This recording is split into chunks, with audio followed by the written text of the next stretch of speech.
My name is Dr. Nachum Kowalski, and I am thrilled to be here again, to be presenting this webinar and to speaking to our very special guests.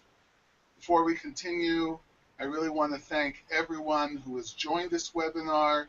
It's really you who make this a special experience. I wanted to take a moment and introduce Sleep ASAP.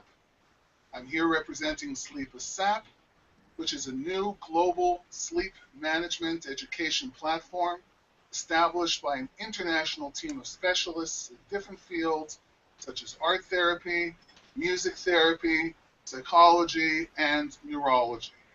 And we've gathered in order to promote awareness and discuss effective and affordable alternative solutions beyond medications to people with sleep issues. Now, whether you have sleep issues or you work in this field, or you're a student studying this field, or just in general want to learn, this is a webinar for you. Now today, we're going to be talking to our guests who have a vast amount of knowledge in the field of sleep. At the moment, we're going to be speaking with the New York Times best-selling author of the book Sleep for Success, Everything You Must Know About Sleep But Are Too Tired to Ask, Dr. James B. Maas. We're hoping maybe later on we'll be joined also by Ms. Rebecca Robbins, but for the moment we are going to be focusing on Dr. Maas, who has more than enough to keep us busy. Dr. Maas is a leading authority, author, and international consultant on sleep and performance, and is the CEO of Sleep for Success, which is one of our key topics for today.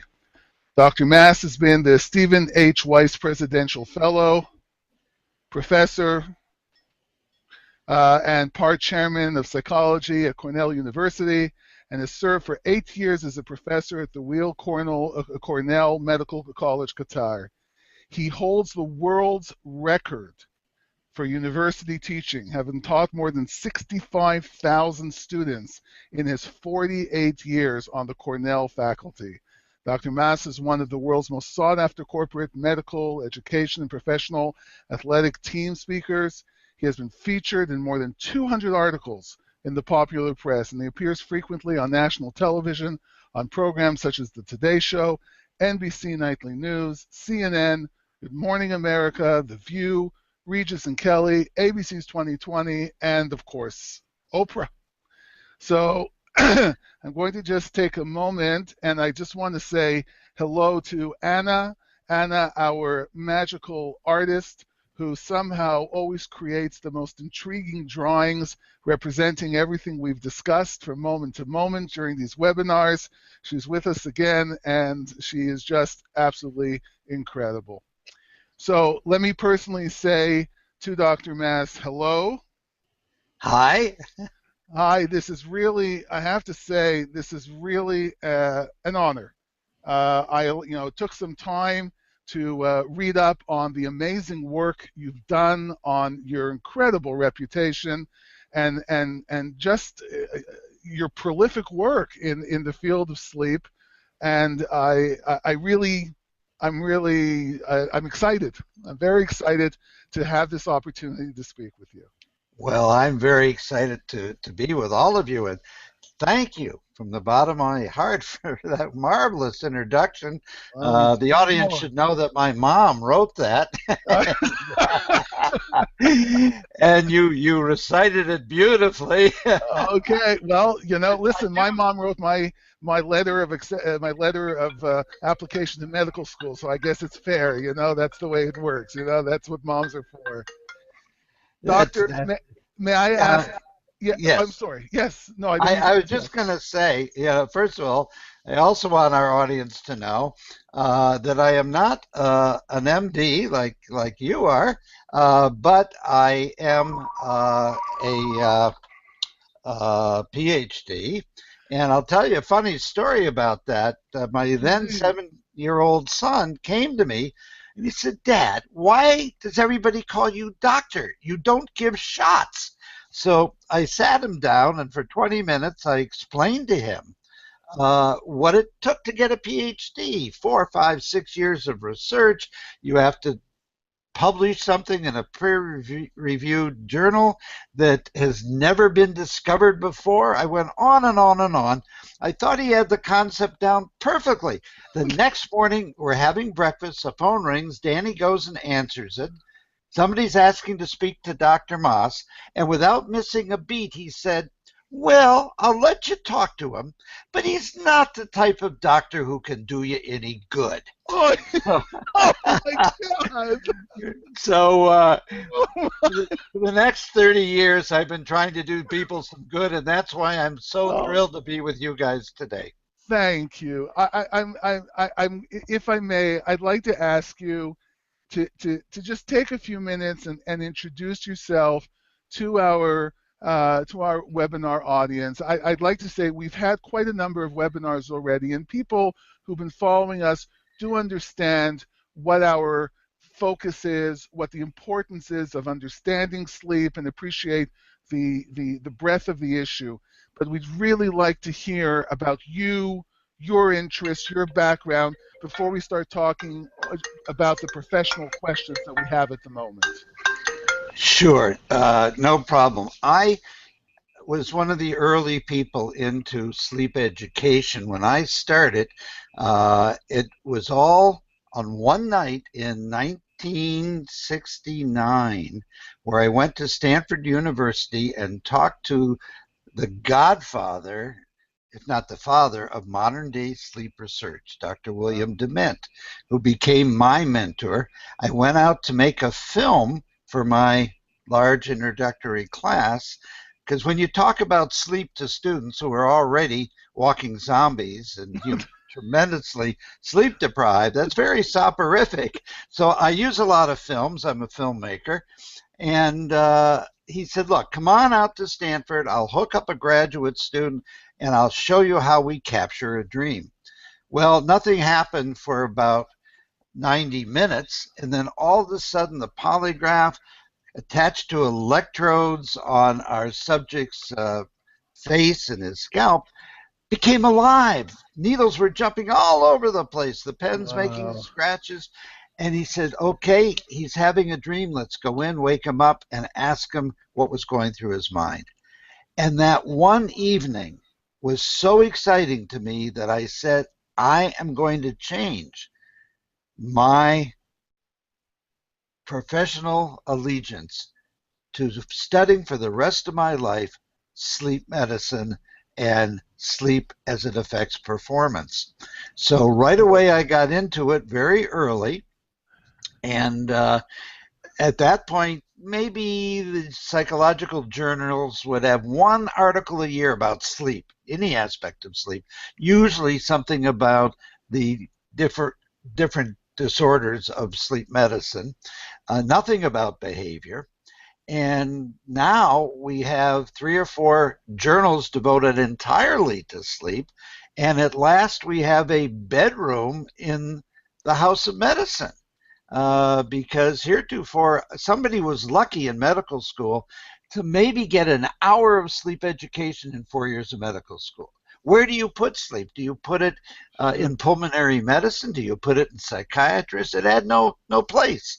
And even today, most physicians, although they're starting to get more and more education as we discover more and more sleep disorders, don't really know. If I ask a internal medicine guy or whatever, how many sleep disorders are there? Most of them at best can name maybe 4 or 5. There are 89 differentially diagnosable sleep disorders today. So we do have a board that you have to pass in order to become recognized as an authority in sleep medicine, and the whole field has burgeoned and changed. Now, why is this also? Yeah. I'm about to say, why is this so important? It's important because of the serious deleterious consequences if you don't get enough sleep. Right. And let me just quickly go over them. First of all, inappropriate micro sleeps or sleeps and drowsiness during the day when you're supposed to be awake. A significant increase in the risk of heart attacks, strokes, early onset type 2 diabetes, weight gain, early onset Alzheimer's. Cancer can be caused by sleep deprivation because your immune system is not functioning right. And we used to think there was some relationship between deprivation, some correlation, and cancer. Now we know definitively that sleep deprivation can cause things like colorectal cancer and breast cancer.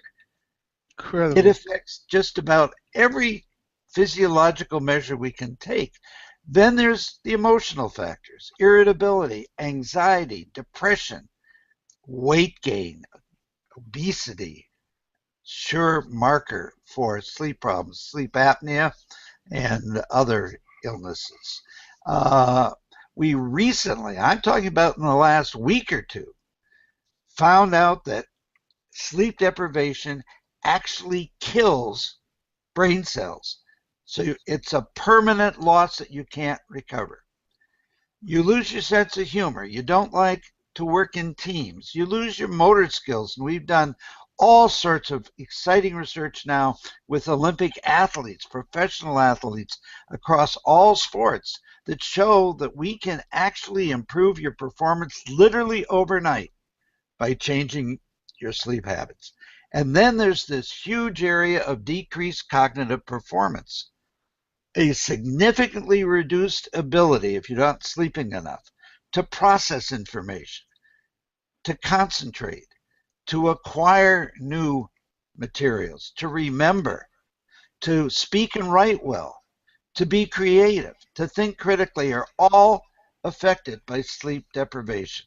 And you make stupid decision skills in your driving, maybe even at work. So in some, reduced health and performance. Now, our audience might say, well, I'm not so sleep deprived. Asking a person how sleep deprived they are has no relationship with whether they are sleep deprived. And we have physiological tests, multiple sleep latency tests, where we hook you up with electrodes, ask you to go to sleep as quickly as you can. And some people who say, oh, I'm never sleepy during the day, will be in a quiet, dark, cool bedroom, and they'll be asleep within 40 seconds. So here's the quiz that I'd like everybody to take. I'm going to ask you 5 quick questions. Number 1, does a warm room, a boring meeting, a heavy meal, or a low dose of alcohol make you drowsy? Yes or no? Number 2, do you fall asleep within 5 minutes of getting into bed? Number 3, do you need an alarm clock to wake you up? Number 4, do you hit the snooze bar repeatedly? And number 5, do you sleep extra hours on the weekends? That's the short form of a subjective test we can ask you that correlates very highly with whether you're sleep deprived or not.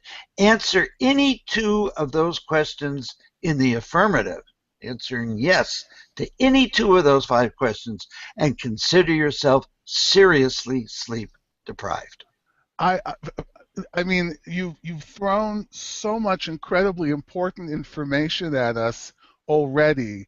It is astounding, and there's no question we are going to take those 5 questions and we are going to present them on the website to make sure that people really do ask themselves those questions. I have to say that your entire description of sleep deprivation basically reminds me of my entire residency in surgery. So I can Yes. definitely I can definitely connect to what you're saying. I want to throw in, I want to, I was going to call Brad Pitt and said, I think we found out, why there's so many zombies walking around. They're all sleep deprived. I want to ask you, how is it possible that something which is so incredibly important, so incredibly widespread, so incredibly the cause of such vast dysfunction, has effectively been flying under the radar? Because everybody, of course, talks about cancer, and everybody talks about heart disease, and everybody talks about Ebola, and everybody talks about whatever you want, but no one ever, occasionally here and there they talk about people fall asleep while they're driving, but sleep disorders as they are, as you're describing, are just never mentioned. So how is that? How is it possible that no one talks about it?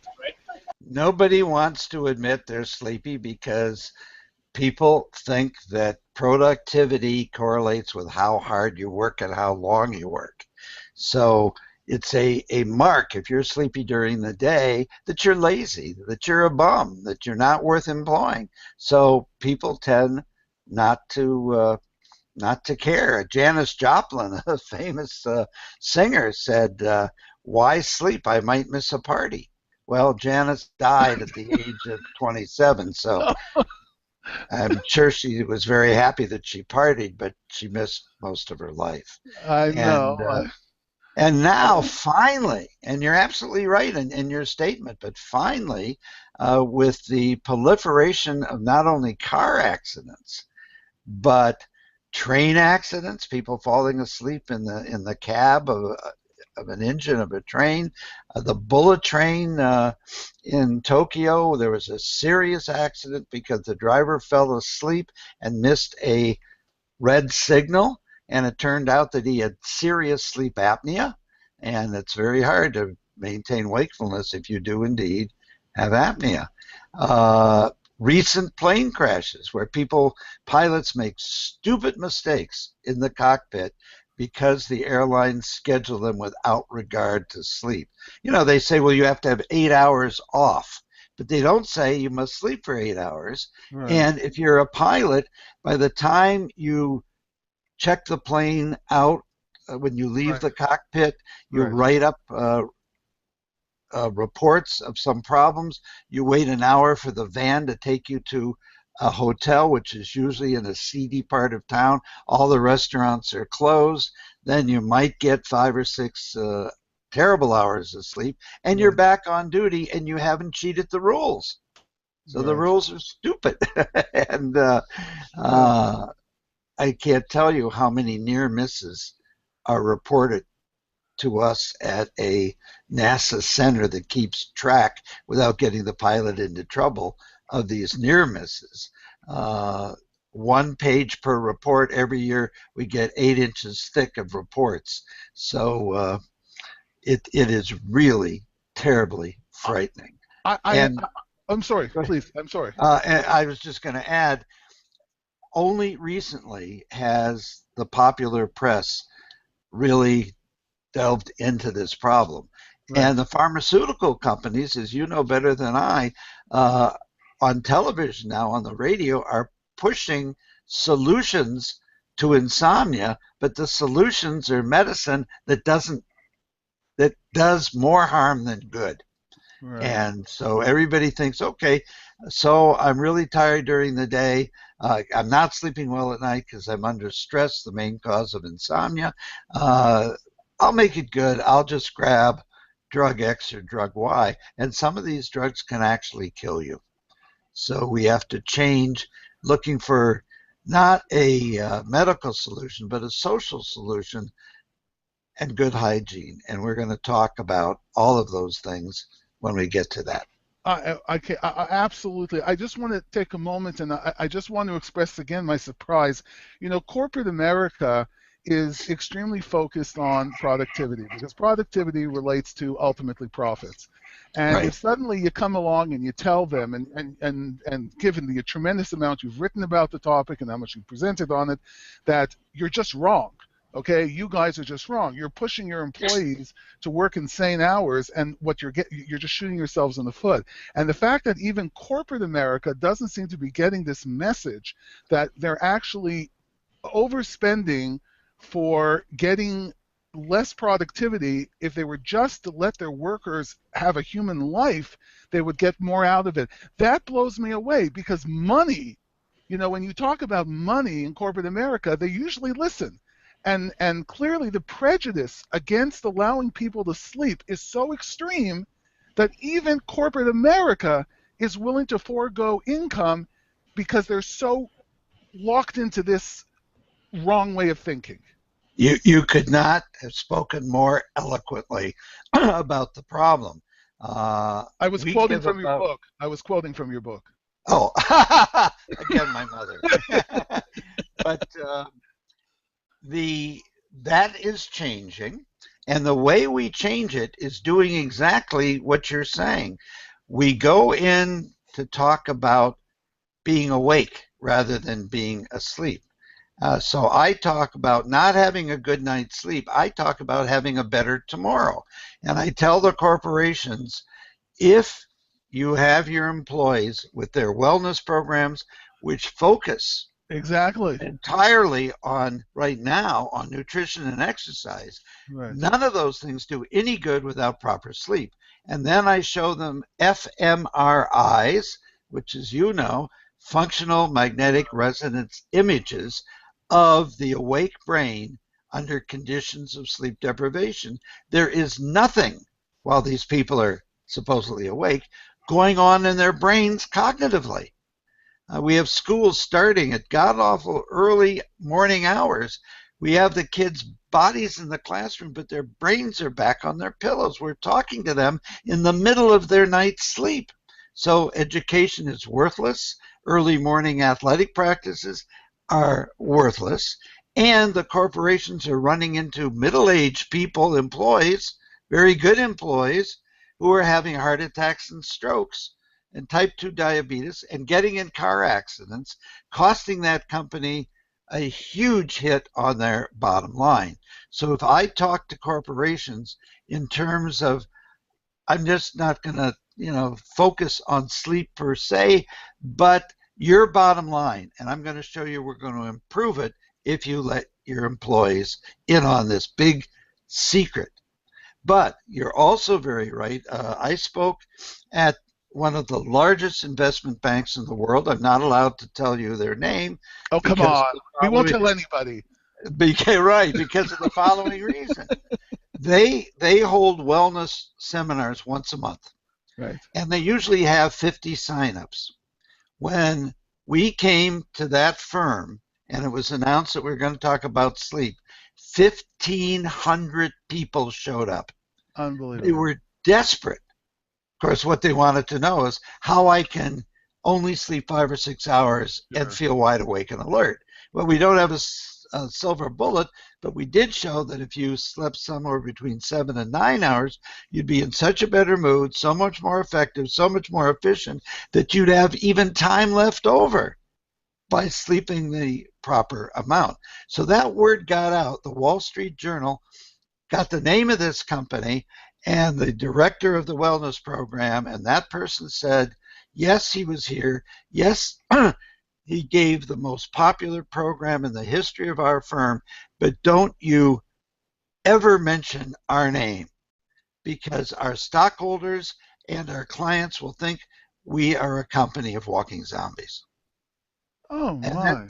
But now, I mean, we've got IBM, Google, a lot of the biggest firms, corporations in the world buying into our program and asking us back time and time and time again, because the message is so important to their workers' health, their happiness, and the corporate bottom line. So things are changing. So basically, you're the best kept secret that everybody knows about. Exactly. I mean, the same thing was true years ago about mental illness. You were ashamed to say somebody in the family is mentally ill. Where's Janie? Where's your daughter? Oh, she's in Europe or she's in Israel for 6 months of vacation work or whatever. Never mentioning that she's at a mental hospital. But that's changing. That's changing. Again, when you mentioned the functional MRI showing total lack of basically brain activity, once again, of course, you brought me back to my surgical days. But in any case, I wanted to go on and ask you, one of your key points is, or one of your key questions you ask, which is, again, I think a brilliantly phrased question, is what does sleep have to do with success? And what I really like is how you phrase it in such a positive way, because people want to be successful. People want to be successful. People want to be liked. They want to be out there. They want to have a better job. They want to get promoted, all those things that we know about. And you come along and say, listen, I have basically some basic messages for you that will help you do that. And rather than giving them a 14-step process where they have to jog up the Himalayas and meditate, for 14 hours a day, you come along with sleep and you tell them, listen, this is the magic. So please, if you can expand on that, the concept of power sleep, which again I enjoyed very much on your website, the whole concept of power sleep. I think I'm going to shut up now because everyone wants to hear you. No, you're right on target.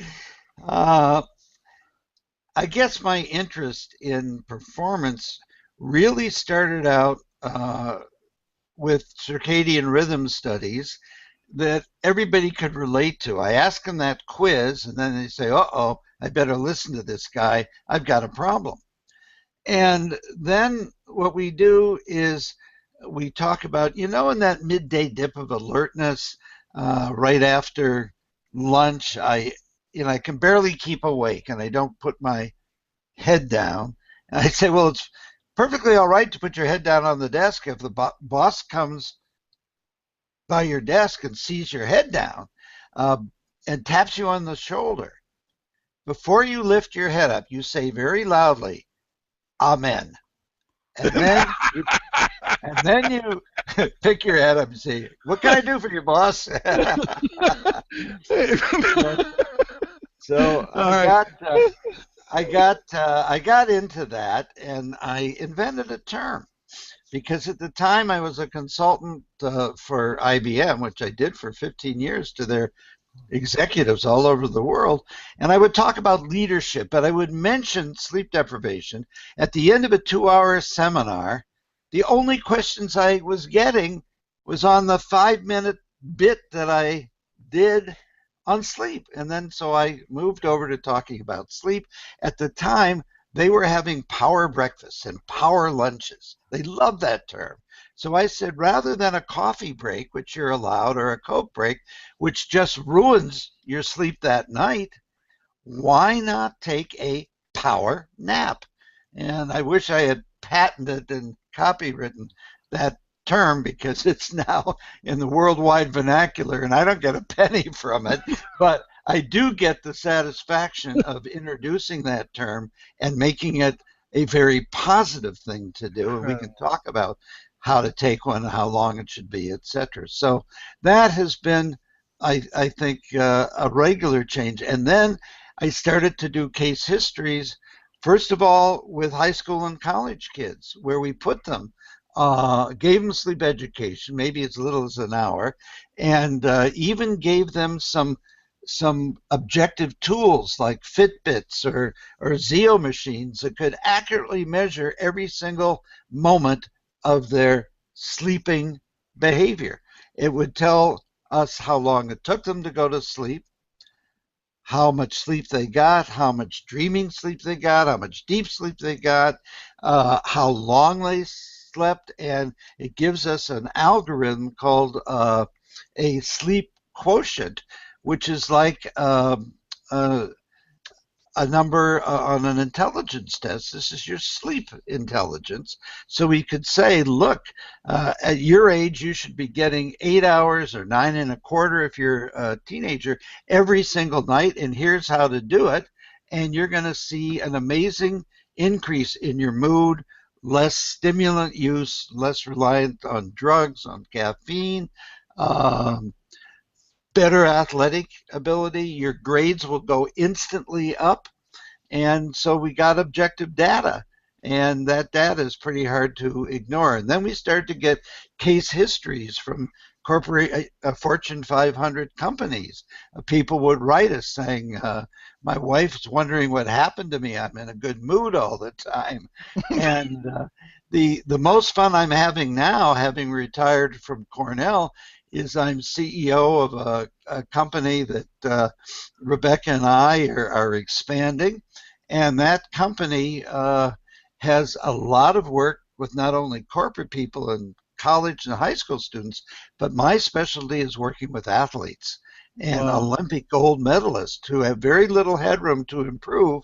And we come in, and within 3 or 4 days, they're doing things that they had never or rarely done before on the soccer field, on the hockey ice. And we now, just in Sochi alone, we had 36 gold medalists on our program. And one of the things we did there was a lot of the professional hockey teams participating for 12 or 13 different countries during the Olympics couldn't go to Sochi until 48 hours before their first game in Sochi. They were crossing 9 to 10 time zones, which usually takes 9 to 10 days to recover. And we were able to adapt these participants in 48 hours. And it resulted in all these gold medals. It was fantastic. Is it going to be an Olympic sport in the next Olympics? Olympic sleeping? Because it sounds like it should be. Well, the word has gotten around, so now I'm working with this is just tremendous. I mean, it's literally, like I said before, it's like you've everyone's been staring at it, and you're the one who's come along and said, don't just stare at it, do something about it, and you've right. just, pardon the pun, you've woken everybody up. Right, they've been asleep at the switch, and yeah. I'm doing it, and now several other very, very well-known sleep medicine doctors, the real ones, the ones with MDs, are now taking it upon themselves to go to their local cities' sports teams, baseball, hockey, football, and doing the same thing that I'm doing. And everybody's having a blast. The players, the coaches, the owners, and us wannabe big-time athletes, but are clumsy sleep doctors. Pardon me, because I'm just so blown away by what you're saying. Please, I'm going to ask you just to continue. Obviously, you don't need me to say anything. You wanted to speak about sleep hygiene. You wanted to speak about power sleeping, how you can help. The people listen. First of all, we need like about 12 hours, of course, to let you really express yourself. But I'm going to ask if you can maybe pick a couple of key points that you'd like to get across to the audience, that they can feel that, not only do I now appreciate something I didn't know before, but here I have a couple of tools that I might be able to use. Absolutely, and I wish we had solved Rebecca's technical issues, because she and I wrote together Sleep for Success. It has all this information, but let me go ahead and give it to you straight. Number one, we have a couple golden rules. Number one, determine your sleep requirement and meet it every single night. As a rule of thumb, most people need at least 1 more hour from what they're getting now. Most adults need somewhere between 7.5 and 9 hours of sleep. Some need a little bit more, some need a little bit less. It's genetically linked. If both of your parents were short sleepers and wide awake all day long, you might be one of the lucky few, maybe 5% of the population, who can do well with anything less than 7 hours. Adolescents from puberty to 26 years of age need 9.25 hours of sleep to be fully alert all day long. Rule number two, and this is as important as rule number one, maintain a regular sleep-wake schedule. So you go to bed and you get up at the same time Monday through Monday, including the weekends, without really needing an alarm. We have one biological circadian rhythm, not two, one for the work week, one for the weekends. Right. Number three, get one long block of continuous sleep, not an hour in the easy chair after dinner and then a couple hours later at night. One long continuous block. It's normal to wake up several times a night. Most people don't realize that. What's abnormal is if you're up for more than 20 minutes. That we call insomnia. And you've got to make up for lost sleep. It doesn't dissipate into thin air over time any more than your bank account won't be affected if you're in debt and don't keep paying. It's just going to, and don't keep spending. It's just going to build and build and build. Does that help making up for lost sleep? You've got to make up. You've got to. You can't do it all at once. Okay. You can't make up for an all-nighter in one long sleep the next night. Your brain won't let you do that. But over 4 or 5 days, fine and good. You can feel a lot better, be a lot more alert, a lot healthier. So Right. you can't just cross it off and think that it's not in your bloodstream. And in fact, missing just 1 hour of needed sleep every night for a week, by the end of the week, you are no more alert during the day than somebody who is legally drunk. So those 1 hour too little every night will accumulate. So it's something to really think about. Now you might be saying, well, how do I know what my requirement really is? What you should do is go to bed 15 minutes earlier on a given night Right. and see if you're awake all day long. If not, next night or two, add another 15. And as I said before, most of us need at least one more hour. And then they say to me the same thing with the same words. I never knew what it was like to be awake before. So that when you think you've hit that set point, let's say 7.5 hours, you can see if that's your requirement by cutting back 15 minutes earlier and see if you feel lousy again during the day. Then you know you've hit it. Now we have a whole bunch of sleep strategies, and I'll go through those quickly. I'm not sure how our time is doing, I but mean, apparently we only have about 5 minutes left. I mean, I think it's sense. I want to ask you right off the bat: would you be willing, at obviously your convenience, to come back in the future and speak with us again? Because I feel like all we've done is read page 1 of your book of knowledge. yeah, And obviously I'd be thrilled to do that. Let me just, before this broadcast ends, very sure, quickly. Uh, sure, Bedroom has to be quiet, dark, and cool.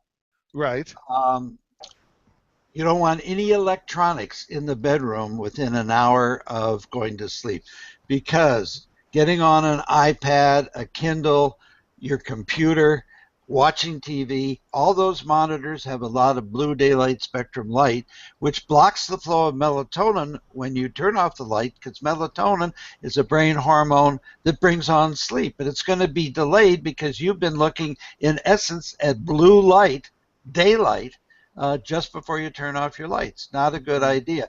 So either no electronics in the bedroom within an hour of sleep, or get yourself a pair of very special blue daylight spectrum blocking glasses. They're like sunglasses that enable you to continue to look at monitors and not be stimulated by blue light. No caffeine after 2 in the afternoon. No alcohol within 3 hours of bedtime. I'm a real party pooper. Lots of exercise, but not early in the morning.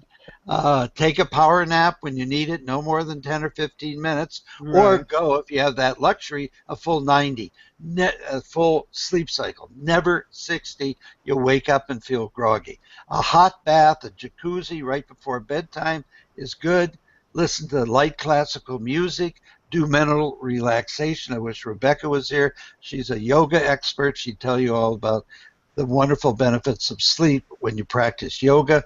If you have a type A personality, take a worry time and say all your worries into a pocket tape recorder, or write them down and put them on your nightstand so you don't wake up in the middle of the night thinking about problems and what you have to do tomorrow.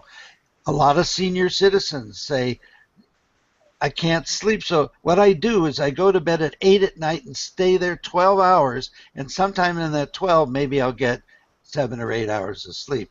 Right. No, if you're a senior citizen, never take a nap during the afternoon. And for a week or so, limit the time you go to bed. Maybe go to bed at 1 or 2 in the morning. Don't drive a car the next day. And that will consolidate your sleep. And then gradually you can add more and more time at the beginning of the night to be asleep. Obviously, no smoking. Pleasurable sex is one of the big benefits of getting a good night's sleep. It And is?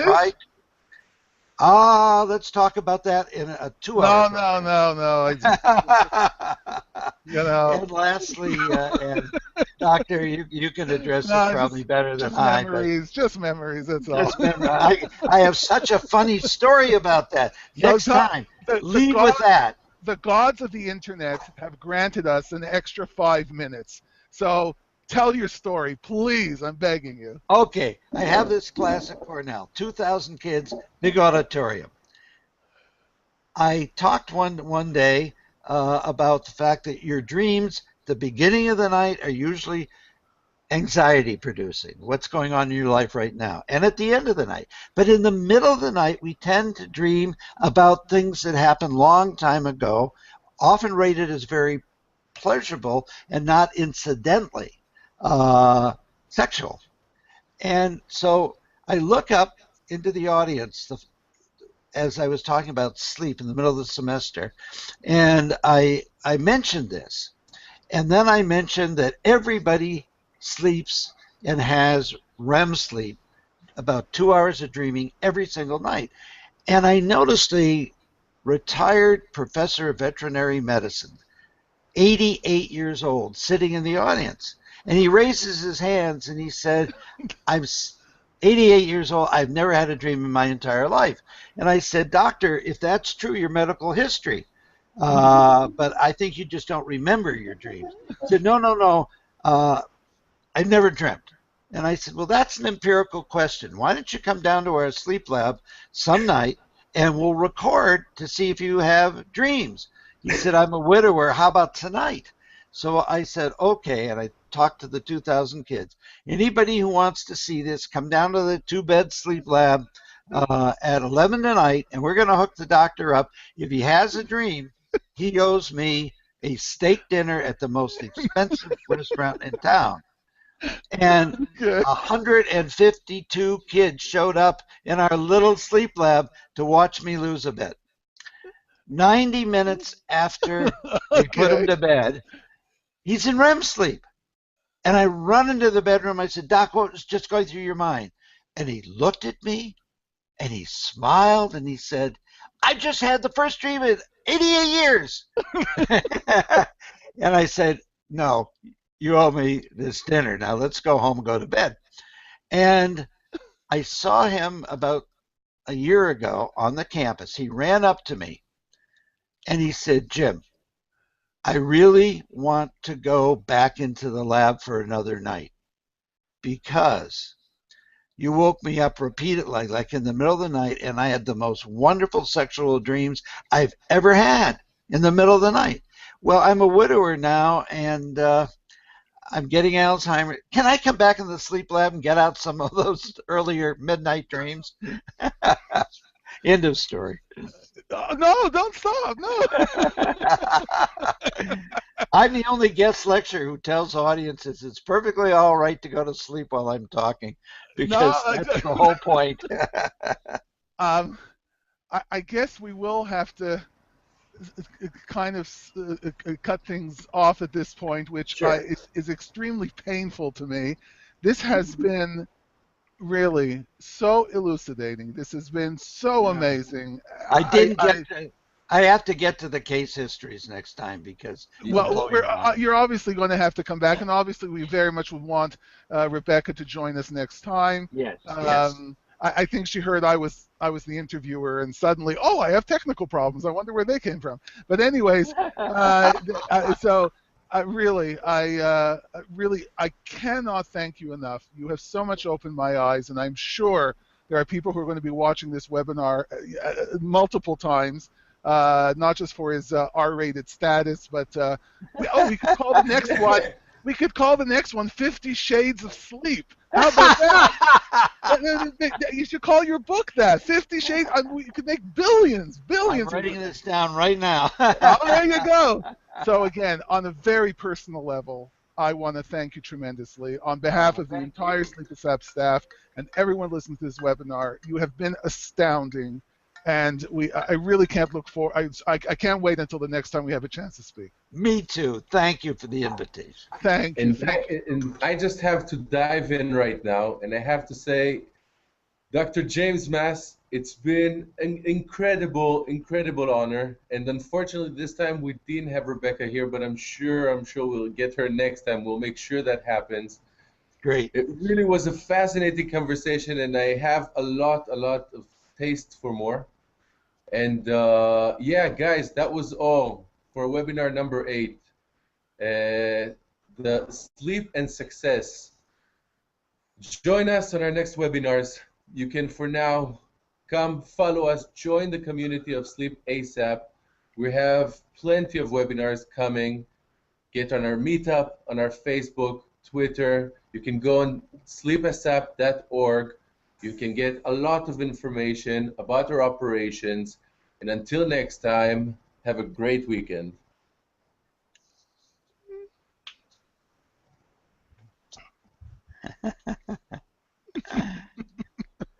I really want to come back to Israel. So come. Yeah. Come. You'll come to dinner. My wife is an amazing cook. Come. You're invited. I'm there. A little matzo ball soup, a little gefilte fish. I'm there. Oh, believe me. Wait until you taste my wife's chont. I'm telling you. Oh man. Yeah, yes. I'm sorry. Yes. No, I was just going to say, first of all, I also want our audience to know that I am not an MD like you are, but I am a PhD. And I'll tell you a funny story about that. My then 7-year-old son came to me and he said, "Dad, why does everybody call you doctor? You don't give shots." So I sat him down, and for 20 minutes I explained to him what it took to get a PhD. 4, 5, 6 years of research. You have to publish something in a peer-reviewed journal that has never been discovered before. I went on and on and on. I thought he had the concept down perfectly. The next morning, we're having breakfast. The phone rings. Danny goes and answers it. Somebody's asking to speak to Dr. Maas, and without missing a beat, he said, "Well, I'll let you talk to him, but he's not." Now, today, we're going to be talking to our guests who have a vast amount of knowledge in the field of sleep. At the moment, we're going to be speaking with the New York Times best-selling author of the book Sleep for Success: Everything You Must Know About Sleep But Are Too Tired to Ask, Dr. James B. Maas. We're hoping maybe later on we'll be joined also by Ms. Rebecca Robbins, but for the moment we are going to be focusing on Dr. Maas, who has more than enough to keep us busy. Dr. Maas is a leading authority, author, and international consultant on sleep and performance, and is the CEO of Sleep for Success, which is one of our key topics for today. Dr. Maas has been the Stephen H. Weiss Presidential Fellow, Professor, and part chairman of psychology at Cornell University. Incredible. So let me personally say to Dr. Maas, hello. Hi. Hi, this is really, I have to say, this is really an honor. I took some time to read up on the amazing work you've done, on your incredible reputation, and just your prolific work in the field of sleep. And I'm excited. I'm very excited to have this opportunity to speak with you. Well, I'm very excited to be with all of you, and thank you from the bottom of my heart for that marvelous introduction. The audience should know that my mom wrote that, and you recited it beautifully. Okay, well, listen, my mom wrote my letter of application to medical school, so I guess it's fair. That's the way it works. That's what moms are for. Doctor, may I ask you, and has served for 8 years as a professor at the Weill Cornell Medical College, Qatar. He holds the world's record for university teaching, having taught more than 65,000 students in his 48 years on the Cornell faculty. Dr. Maas is one of the world's most sought-after corporate, medical, education, and professional athletic team speakers. He has been featured in more than 200 articles in the popular press, and he appears frequently on national television on programs such as The Today Show, NBC Nightly News, CNN, Good Morning America, The View, Regis and Kelly, ABC's 2020, and of course, Oprah. So I'm going to just take a moment, and I just want to say hello to Anna. Anna, our magical artist, who somehow always creates the most intriguing drawings representing everything we've discussed from moment to moment during these webinars. She's with us again, and she is just absolutely incredible. So, my name is Dr. Nachum Kowalski, and I am thrilled to be here again, to be presenting this webinar and to speaking to our very special guests. Before we continue, I really want to thank everyone who has joined this webinar. It's really you who make this a special experience. I wanted to take a moment and introduce Sleep ASAP. I'm here representing Sleep ASAP, which is a new global sleep management education platform established by an international team of specialists in different fields such as art therapy, music therapy, psychology, and neurology. And we've gathered in order to promote awareness and discuss effective and affordable alternative solutions beyond medications to people with sleep issues. Now, whether you have sleep issues or you work in this field or you're a student studying this field or just in general want to learn, this is a webinar for you.